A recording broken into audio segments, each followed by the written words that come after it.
फागुन 8 गतेको जनप्रदर्शन किन, त्यसमा म केन्द्रित भएर यो आज हाम्रो वितरण भएको 3 पेजको प्रेस वक्तव्यलाई म 3 मिनटमा सकाउने कोसिस गर्नेछु। पत्रकार मित्रहरू, यहाँहरू यो पत्रकार सम्मेलनमा आइदिनु भयो, त्यसको लागि धन्यवाद।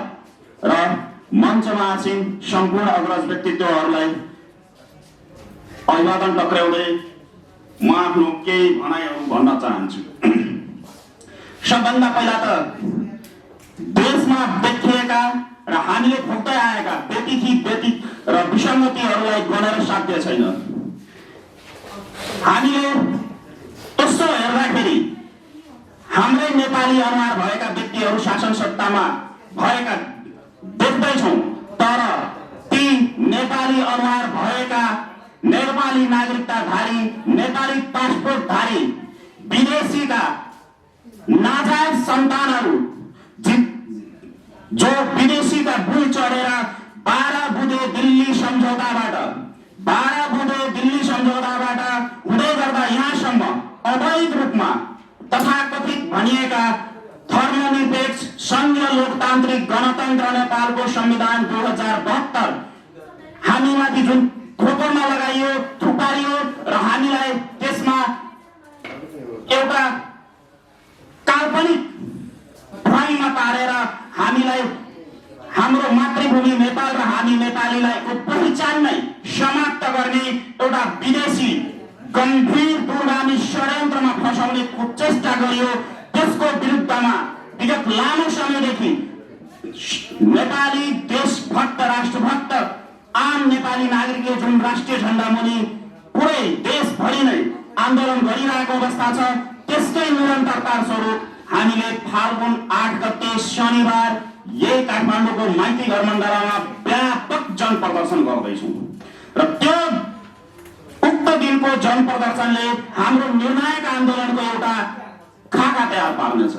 त्यही दिन हामी धर्मयुद्धको घोषणा गर्दैछौँ, किनभने अब हाम्रो माटो बचाउन, हाम्रो धर्म, संस्कृति, कला, मठ, मन्दिर र हाम्रो पहिचान जुन विश्वमा एउटा मात्र हिन्दू राष्ट्र थियो जसलाई सखाप पार्ने कुचेष्टा गरियो, त्यसलाई बचाउनको लागि र हामी हाम्रो गौरवमय इतिहासलाई पुनः दोहोर्याउनको लागि हामी सम्पूर्ण देशभक्त नेपालीहरू अब एकजुट भएर यी विदेशीका दलाल भरुवाहरूलाई जबसम्म हामी यहाँबाट लखेड्दैनौँ, सिंहदरबारबाट रोडमा पछार्दैनौँ, तबसम्म हाम्रो स्वाभिमान बाँच्ने छैन भन्ने हामी निष्कर्षमा पुगेका छौँ।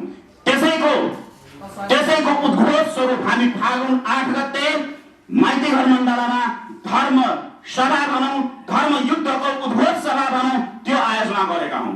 र त्यसमा उपत्यकावासी, अघि पनि पूर्ववक्ता मित्रहरूले भन्नुभयो, नेपालको परिवर्तनको कुनै पनि आन्दोलनमा जबसम्म उपत्यकावासी तातिएनन्, जबसम्म उपत्यकावासी सडकमा निस्केनन्, परिवर्तन सम्भव भएन।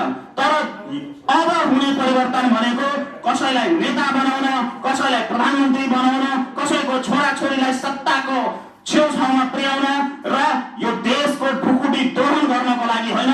यो विशुद्ध आन्दोलन भनेको सक्षम व्यक्तिलाई नेतृत्वमा पुर्याउन र यो देश जोगाउनको लागि हुनेछ।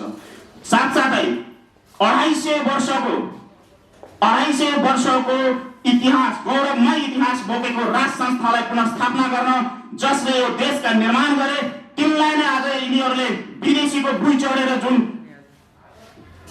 एक किसिमले पाखा लगाइएको छ, त्यसलाई पुनः स्थापित गर्न। किनभने हामी जुन देशमा बाँचिरहेका छौँ, हामी आफूलाई नेपाली ठानिरहेका छौँ, त्यो नेपालको निर्माता भनेको मैले पटक पटक भन्ने गरेको छु, 3वटा शक्ति मिलेर यो नेपाल निर्माण गरेको। एउटा राज संस्था, अर्को नेपाली सेना र अर्को नेपाली राष्ट्रभक्त नागरिक। जुन 3वटा शक्तिलाई यी विदेशीका दलालहरूले तीनतिर पारे, अब हामी देशभक्त नागरिकहरूले त्यो 3वटा शक्ति एक ठाउँमा आएर पुनः हाम्रो गौरवमय इतिहासलाई जीवन्त पार्नुपर्ने आवश्यकता देखिएको छ। त्यसकारण फेरि पनि म दोहोर्याउन चाहन्छु, हामीहरू अब अरू कुराहरू त्यही दिन आमसभामा गरौँला। त्यसकारण सम्पूर्ण देशभक्त शक्तिहरू राष्ट्रिय झण्डा मुनि गोलबन्द हौँ। आउने फाल्गुन 8 गते शनिबार 11 बजे माइती घर मण्डलामा व्यापक जनसहभागिता देखाउँ र हाम्रो जनताको शक्ति, नागरिकको शक्ति, यहाँ भएका विदेशीका दलालहरूलाई र बाहिर रहेका विदेशी शक्तिहरूलाई पनि हामी देखाउन सक्नुपर्छ। अब नेपाली जनता जागिसके, तिनीहरूको चल्नेवाला छैन। त्यसकारण यति कुरा भन्दै म आफ्नो वक्तव्य यही टुङ्ग्याएँ। धन्यवाद। मलाई पनि बोल्ने मौका दिनुभएको छ। यो प्रेस विज्ञप्ति मैले पढेँ र यहाँभित्र 2-4वटा महत्त्वपूर्ण कुराहरू उठाइएका रहेछन्। मेरो भाषण त एकदमै क्रान्तिकारी हुँदैन। यहाँभित्र यो प्रेस विज्ञप्तिमा 2-4वटा कुरा उठेका कुराहरू छन् जो मलाई पनि चित्त बुझेर म त्यो विषयमाथि चर्चा गर्न चाहन्छु। जस्तो एक ठाउँमा भनिएको छ, हामीले सधैँ हाम्रो धर्म संस्कृति, मौलिकता, सांस्कृतिक मान्यता र राजालाई अग्रगमनको बाधक ठान्यौँ भनेर। यो हामीले ठाने होइन, हामीलाई त्यस्तो ठान्न लगाइयो। पञ्चायतमा राजा महेन्द्रले विकास गरेकै हो, त्यसको ब्याज अहिलेसम्म गणतन्त्रका नेताहरूले पनि खाइरहेका छन्। त्यतिखेर दल खोल्ने अधिकार थिएन, चुनाव लड्ने अधिकार चाहिँ थियो। र यो विषयमा अध्ययन गर्दाखेरि हरेक ठाउँमा जहाँ जुन जातिको बाहुल्यता छ त्यो ठाउँमा त्यही जातिको मान्छेले पञ्चायतमा चुनाव लडेको, जितेको र केन्द्रमा मन्त्री पनि भएको इतिहास छ। तर बहुदल आएपछि त्यो कुरालाई पुरै ढाकछोप गरिएर राजा महेन्द्रलाई तानाशाहीको कित्तामा उभ्याइयो र आज हामीलाई पञ्चायत एउटा कालो समय थियो, कालो युग थियो भनेर एउटा भ्रम पढाइरहेको छ हामीलाई। वास्तवमा त्यस्तो केही पनि थिएन।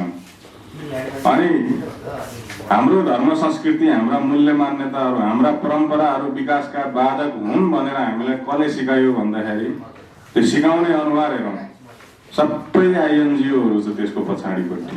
अधिकार कर्मीको नाममा होला या राजनीतिक दलको नाममा होला, कुनै पनि। म धेरै अहिले विचार गरिरहेको छु, आफूलाई अभियन्ता भन्नेहरू पनि क्रिस्चियनको या मुस्लिमको धार्मिक सम्मेलनमा जान पाउँदा एकदमै गर्व अनुभव गर्छन्। तर त्यसलाई नै हिन्दूको सम्मेलनमा आइजाँदा हिन्दूको बारेमा 2-4वटा कुरा बोल्दै भनेपछि होइन, धर्मनिरपेक्षताको अपमान हुन्छ भन्न थाल्छन्। सबै परिचालितहरू हुन् र यिनीहरूलाई पाल्या कसले छ त भन्दाखेरि कोही डोनर एजेन्सीबाट पालिएका छन्। पछिल्लो चोटि त 2-4वटा अब आइएनजिओका नामहरू पनि सार्वजनिक भए। यहाँ भएका पत्रकारहरू, यहाँ भएका राजनीतिक दल जसले आफूलाई चाहिँ डेमोक्रेसीका संरक्षक ठान्छन् तिनीहरू लगायत अन्य थुप्रै एनजिओ, आइएनजिओको, डोनर एजेन्सीको, दूतावासको पैसाले पालिएका छन्। यहाँका विद्वानहरू, यहाँका कतिपय पत्रकारहरू पनि त्यस्ता खालका फोरमहरूबाट सञ्चालित छन् भन्ने कुरो प्रष्ट भइसकेका छ। र अर्को कुरो के हो भन्दाखेरि इन्डोनेसियामा एउटा बाली प्रान्त भन्ने छ। त्यो बाली प्रान्तमा 90% भन्दा बढी हिन्दूहरू छन्। त्यहाँ हिन्दू मठ मन्दिरहरू पनि छन्। 365 दिन त्यो रामायण गीति नाटकको रूपमा मञ्चन गरिन्छ र बालीको अर्थतन्त्रमा त्यहाँको मठ मन्दिर र त्यो गीति नाटकको धेरै ठुलो महत्त्व छ। मैले भन्न खोजेको के हो भने यदि आफ्नो धर्म संस्कृतिलाई चिन्ने हो, आफ्नो सम्पदालाई चिन्ने हो भने त्यसले एउटा देशको अर्थतन्त्रमा ठुलो भूमिका खेल्छ। अस्ति एउटा विवेकशील साझा पार्टीको अध्यक्ष मिलन पाण्डेले एउटा ट्विट के गर्यो भन्दाखेरि विद्यालय, मन्दिरभन्दा धेरै विद्यालयहरू खोलौँ। मन्दिरले नेपालको अर्थतन्त्रमा के योगदान गरेको छ भन्ने पनि उनीहरूलाई थाहा छैन। तर त्यही पार्टीको फेरि अस्ति फेरि रविन्द्र मिश्रले के ट्विट गर्यो भने भ्यालेन्टाइन मनाएको भन्ने ट्विट गर्यो। र रविन्द्र मिश्र त्यही मान्छे हो जसले तीजमा सोफिया थापाको गीतमाथि प्रतिबन्ध लाग्दाखेरि अभिव्यक्ति स्वतन्त्रता हनन भयो भनेर ट्विट गरेको। हाम्रो धर्म संस्कृतिमाथि जसरी पनि हुन्छ घुमाउरो पाराले प्रहार गर्नै पर्ने र विदेशी धर्म संस्कृतिलाई जसरी पनि हुन्छ प्रमोट गर्नै पर्ने ठेक्का लिएर यहाँका अधिकांश राजनीतिक दलहरू, अधिकांश पत्रकारहरू त अहिले सेतो पार्टी र कान्तिपुरमा हेर्यौँ भने जसरी पनि हुन्छ हिन्दू देवी देवताहरू, हिन्दू धर्म संस्कारहरू, हिन्दू मूल्य मान्यताहरूमाथि प्रहार गर्ने खालका आर्टिकलहरू लेखिरहेका पाइन्छ। राम्रो कुरा लेखेर पढाएर छाप्दैन रहेछ, नराम्रो पुरै यो चाहिँ खत्तमै धर्म भनेर लेख्यो भने छापिदिँदो रहेछन् तिनीहरूले। त्यस्तै खालका मात्रै आर्टिकल आइरहेछ। र अहिले जति पनि राजनीतिक दलहरू छन् तिनीहरूका गतिविधि पनि त्यस्तै खालका मात्रै छ।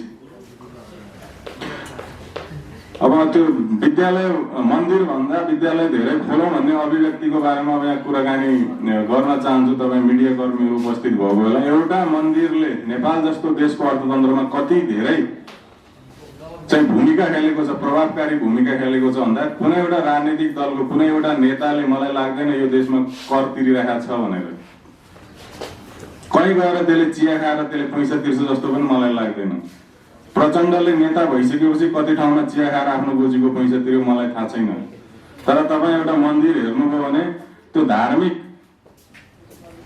स्थल मात्रै होइन, त्यसको वरिपरि हजारौं पसलहरू छन्। त्यो पसल चलाउने मान्छेको घरको रोजीरोटी त्यो मन्दिरले गर्दा चलेको छ। त्यहाँ खाजा घरहरू छ, त्यहाँ चिया पसलहरू छ, त्यहाँ होटलहरू छ, त्यहाँ फुलका पसलहरू छन्। त्यसकै परतिर तपाईँ जानुभयो भने यातायात चलिरहेको छ। त्यसले गर्दा हजारौं गाडी सञ्चालकहरू, त्यसका चाहिँ मालिकहरू जुन त्यसमा काम गर्ने अरू कर्मचारीहरू होला, उनीहरूको परिवार चलिरहेको छ। एयरलाइन्सहरू चलिरहेको छ र पशुपतिनाथ जस्ता मन्दिरहरूको त सम्पत्तिबाट नेपाल सरकार नै चलिरहेको छ। एउटा मन्दिरको योगदान यो देशमा धेरै छ। विभिन्न देशका पर्यटकहरू आइरहेछन् त्यही मन्दिरको कारणले गर्दाखेरि। त्यही भएर नेपालमा अहिले जुन खालको यो चाहिँ धर्म संस्कृतिले या सांस्कृतिक मूल्य मान्यताले विकास हुन दिएन, हामीलाई अगाडि बढ्न दिएन भन्ने जुन हामीमाथि थोपर्न खोजिएको छ, यो हाम्रो यहाँको नेताहरूले समाजको अध्ययन गरेर विकास भएको विचार होइन कि एनजिओ आइएनजिओहरूले, डोनर एजेन्सीहरूले, राजदूतावासहरूले, उनीहरूका विदेशमा बसेका मालिकहरूले सिकाएका पाठहरू हुन्। त्यसै अन्तर्गत क्रमशः कहिले आर्टिकलको रूपमा, कहिले अभियानको रूपमा, कहिले अधिकार कर्मीको रूपमा, कहिले चाहिँ भिडियोको रूपमा, कहिले चाहिँ विभिन्न प्रकारका चाहिँ फोरमहरूको डिस्कसनको रूपमा ती कुराहरू स्थापित गर्न खोजिँदैछ समाजमा। र अर्को कुरा, वर्तमान संविधान र वर्तमान व्यवस्था किन टिक्न सकेन, किन मान्छेहरू यो प्रति आजित भयो भन्दा यसको पनि कुरो त्यही हो। नेपाली माटो चिनेर, नेपालको समाज चिनेर, यहाँका चाहिँ यो भूगोलमा बस्ने मानिसहरूको चाहिँ चेतनालाई बुझेर, उनीहरूको चाहनालाई बुझेर यो संविधान निर्माण भएको भए पक्कै पनि टिक्थ्यो होला। तर यो संविधान त इसाई र इस्लामलाई प्रमोट गर्नको लागि र विभिन्न प्रकारका एनजिओ आइएनजिओहरूलाई खुलेआम नेपालमा चलखेल गराउनुको लागि बनाइएको संविधान थियो। नेपालका नेपाली नागरिकहरूलाई 12-15 वटा कित्तामा कित्ता काट गरिदिएर यहाँ चाहिँ विभाजनको एउटा चाहिँ नयाँ द्वन्द्व सिर्जना गर्नको लागि, त्यो नस्लवादी द्वन्द्व हुन सक्छ, भौगोलिक द्वन्द्व हुन सक्छ, खानपानको द्वन्द्व हुन सक्छ, या वेशभूषाको भाषाको जेसुकैको द्वन्द्व हुन सक्छ। नयाँ खालको द्वन्द्व क्रिएट गर्नको लागि यो संविधान बनाइएको थियो। त्यो कारणले गर्दाखेरि जसले यो देशलाई माया गर्छ, जसले यो देशको भलो चाहन्छ, तिनीहरूको लागि यो संविधान सुरुदेखि नै अपाच्य थियो। अब हुँदा हुँदा त जसले आफै यो संविधान बनाएका थिए उनीहरूको लागि पनि यो अपाच्य भइसकेको छ। अब अलिकति यो प्रजातान्त्रिक शक्ति र वामपन्थी शक्तिहरूको कुरा गर्न चाहन्छु। म बोल्नलाई थोरै समय दिएको थियो। कस्तो खालको प्रजातन्त्र?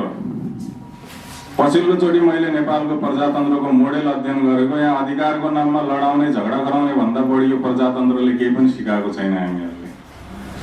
अधिकारको नाममा हामीलाई यति तल्लो स्तरमा गिराइएको छ कि अब श्रीमान श्रीमतीको बीचमा डिभोर्स हुने अवस्था आयो क्या, अधिकारकै लागि भनेर। चित्त बुझेन, सम्बन्ध विच्छेद।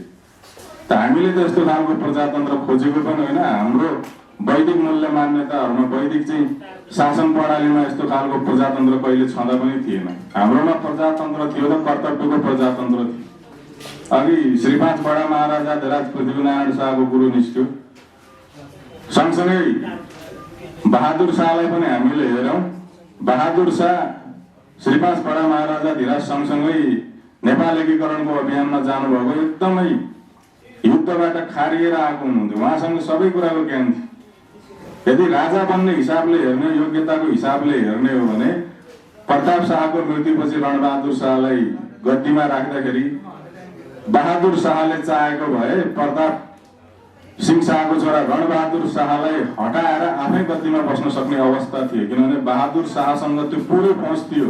ती सबै भाइबन्धाहरू बहादुर शाहको पक्षमा थिए, जसले नेपाल एकीकरणमा युद्ध लडेर आएका थिए। तर बहादुर शाहले त्यतिखेर के भन्नुभएको थियो भने यो मेरो गद्दीमा चाहिँ मेरो अधिकार छैन, यसको संरक्षण मात्र मेरो कर्तव्य हो भनेर भने। र रणबहादुर शाहको संरक्षक भएर उहाँ बस्नु भएको थियो। हाम्रो प्रजातन्त्र यस्तो खालको प्रजातन्त्र, देशले मलाई के दियो भन्ने होइन कि मैले देशलाई के दिएँ त्यसपछि मात्रै केही पनि काम बन्ने। अनि देशलाई दिने त कुरै छैन, सिधै यो देशले तँलाई के दियो भने दुनियाँभरि मान्छेलाई अधिकारको नाममा लडाउने भिडाउने। अहिले उद्योगपतिले कर तिरेन भन्छ, कसरी तिर्छ त्यसले कर? एउटा उद्योगपतिले 10वटा पार्टीलाई यहाँ चन्दा दिएर पाल्न परेको छ। त्यो पार्टी भोलि सरकारमा जाने हो, अनि उद्योगपतिको चन्दाले पालिएको राजनीतिक दलले आफू सरकारमा गइसकेपछि त्यसलाई कर तिर भनेर दबाब दिन सक्छ, कर तिरेन भनेर त्यसलाई कारवाही गर्न सक्छ। त्यसको लागि त सबसे पहिला त राजनीतिक दल नैतिकतामा बस्नु पर्यो नि। कुनै पनि उद्योगपतिसँग म 1 पैसा चन्दा लिँदैन भन्ने आँट गरोस् न। सुरुदेखि नै पार्टी स्थापना हुन पाएको छैन, भएभरका व्यापारीहरूलाई चाहिँ चन्दा दिनु पर्यो भनेर रसिद पठाएपछि त्यसले भोलि सरकार बनाएर अनि तैँले चाहिँ राज्यलाई कर तिर भन्न सक्छ त? त्यो नैतिकता त्योसँग रहन्छ त? त्यो कारणले कुनै पनि व्यापारीले अहिले नेपालमा कर नतिरिरहेको अवस्था। अब अन्तिममा जान चाहन्छु, देश विकास किन भएन भन्ने प्रसङ्ग यहाँ उठाइएको रहेछ। देश विकास हुने जुन चरण थियो त्यो चरणमा त बहुदल 46 देखि हेर्नुभयो भने लडाइँ झगडामै छ। त्यतिखेर पनि लाउडा काण्ड, के काण्ड, महाकाली काण्ड, काण्डै काण्ड घटाएको थिए। त्यसपछि माओवादीले 10 वर्षसम्म सशस्त्र युद्ध चलायो, एउटा पनि कहीँ केही विकास हुन पनि दिएन। जुम्ला जाने सडक खनिराखेको थियो आर्मीले कालीकोटमा, सबैलाई मारिदियो। त्यसपछि जति पनि सरकारी भवनहरू थिए, स्कुलहरू सब बम हानेर चाहिँ तोडफोड गर्दै थियो। र गणतन्त्र आएपछि त अब गणतन्त्रको त सबैलाई थाहा नै छ। त देश कसरी विकास हुन्छ? जति पनि अहिले विश्वमा विकास भएका देशहरू हेरौँ भने 30-40 वर्षको तिनीहरूको विकासको जो इतिहास भेट्छौँ हामीले। 30-40 वर्षकै ड्युरेसनमा उनीहरूले विकास गरेको छ। त यो 30-40 वर्षको समयमा सबैभन्दा बढी किचलोमा हामीलाई फसाइयो। जहिले पनि राजनीतिक आन्दोलन, यो व्यवस्था भएन, त्यो व्यवस्था भएन भन्नेमै फेरि 46 देखि आजसम्म हेर्नु भने यही राजनीतिक दल र यही नेताहरू, फेरि नेता पनि चेन्ज भएको छैन। पार्टीको त कुरै छोडिदिनुहोस्, शेरबहादुर देउवा, रामचन्द्र पौडेल, माधव नेपाल, केपी ओली, झलनाथ खनाल, बाबुराम भट्टराई, प्रचण्ड सबै त्यही समयदेखिका हुन् अहिलेसम्मका। त्यस्तो खालको अवस्था छ देशमा। त्यही भएर अब यदि समस्याहरूबाट हामी समाधान चाहन्छौँ भने कमसे कम पनि हाम्रा पुर्खाले जसरी यो देशमा शासन गरेका थिए त्यो मोडालिटीको अध्ययन गरेर वैदिक शासन प्रणालीका कुराहरूलाई अध्ययन गरेर समाजमा स्थापित गर्न सक्यौँ भने त्यसले दीर्घकालीन निकास दिन्छ।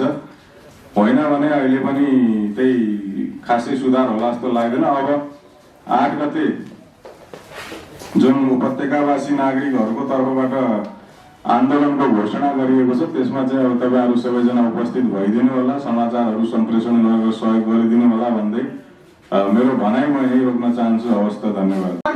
चिन्तित हाम्रा आदरणीय गुरु श्रीनिवासजी पनि आज आफ्नो एउटा वेदवेदीबाट चल्ने गुरुलाई चिन्ता भएकोले उहाँ पनि आफ्नो बहुमूल्य समय निकालेर यहाँ उपस्थित हुनुभएको छ। त्यस्तै हाम्रा आदरणीय शेखर जङ्गराय माझी दाइले पनि आफ्नो बहुमूल्य समय निकालेर आज उहाँ उपस्थित यहाँ हुनुभएको छ। त्यस्तै आदरणीय दिनेश दाइ, यो देश केही सरेको लौकाको सरेको छिल्का जो आफूलाई नेता ठान्छ र आफूलाई यो देशको म नेता हुँ भन्न गर्व गर्छ, त्यसले गर्दा आज यो देश दलदलमा फसेका छन्। आज यो पत्रकार सम्मेलन गर्नुको कारण के हो भने यिनीहरूले हामीहरूलाई जे दिन्छौँ त्यो खाऊ, जे भन्छौँ त्यो गर, जे म जहाँ भन्छु त्यहाँ बस भने यिनीहरूको नीति निर्देशन अनुसार हामीहरूले चल्नु परेको छ। सबै जनता स्वतन्त्र हुन्छन्, पत्रकार स्वतन्त्र हो। यिनीहरूको यो देश दाइजोमा दिएको होइन। यो देशमा यिनीहरूले लुटतन्त्र मचाएका छन्। यिनीहरूको जनताले आफ्नो अधिकार पनि यस प्रयोगमा लिन पाएका छैनन्। न्यायमा पनि लुटतन्त्र मचेको छ। धर्म राजा साझा हुन्छन् भन्नाले यो देशलाई बचाउने 3 करोड जनताको अधिकार हो।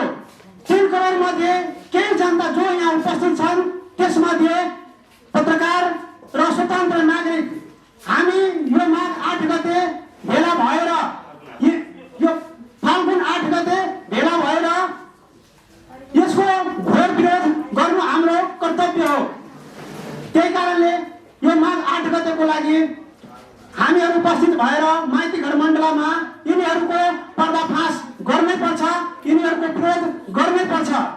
यिनीहरूले देशको जल जमिन जडीबुटी जवान सबैलाई बेचेर आफ्नो पुँजी बनाएर देशमा जनतामाथि राजनीति गरेर दमन गरेर हामीहरूको ब्लड चुसेर यिनीहरूले केही खास व्यक्तिले केही सीमित व्यक्तिले देशमा गएर हामीहरूलाई बेच्नु बाध्य बनाएका छन्। यिनीहरूले बेच्नुभन्दा राम्रो हामी स्वयं यदि बेच्नै परेको छ भने कुनै दिन हामी आफै मार्केटमा गएर स्वतन्त्र रूपमा बेच्न पाउनु पर्छ। त्यसको लागि हामी यो फाल्गुन 8 गते आफ्नो 10 मिनटको टाइम निकालेर भए पनि माइती घर मण्डलमा सम्पूर्ण दाजुभाइ दिदीबहिनीहरूले आफ्नो उपस्थित भइदिनको लागि म हार्दिक अनुरोध गर्दछु।